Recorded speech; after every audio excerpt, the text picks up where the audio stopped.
இளம் பெரியார்னு சொல்றீங்களே உங்க மகனுக்கு, இதுவா ஆட்சி? கள்ள லாட்டரி வைக்கும் மனநோயாளி ஆதவர்ஜனா அவர்களே, அண்ணன் இளம்பெரியவர் அவர்களே, இளம் பெரியார் என்று சொல்வதிலே உங்களுக்கு ஏன் இவ்வளவு வைத்தறிச்சல்? நீங்கள் யாரை இளம் பெரியார் என்று சொல்ல விரும்புகிறீர்கள்? திரிசாவை சின்ன வீடாக வைத்துக் கொண்டிருக்கிறாரே உங்கள் விஜய், அவரை இளம் பெரியார் என்று சொல்ல விரும்புகிறீர்களா?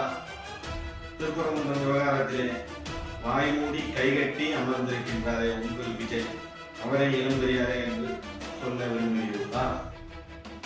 கொரோனா காலகட்டத்திலே மக்களுக்கு எந்த உதவியும் செய்யாமல் ஓடி ஒளிந்தாரே உங்கள் விஜய், அவரை இளம் பெரியார் என்று சொல்ல விரும்புகிறீர்களா?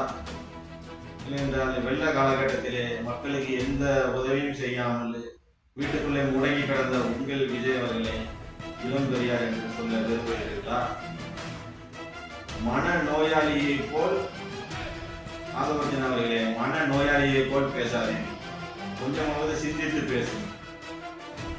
சனாதன ஒழிப்பு பற்றி பேசி என்றோ தான் பெரியாரின் கொள்கை பேரன் என்பதை எங்கள் ஆரியர் இளைஞரணி செயலாளர் இளம் தலைவர் அவர்கள் நிரூபித்து விட்டார். உங்களிடம் நிரூபிக்க வேண்டிய அவசியம் இல்லை. திருநெல்வேலி மத்திய மாவட்ட திமுக இளைஞரணி சார்பாக வன்மையாக கண்டிக்கிறோம்.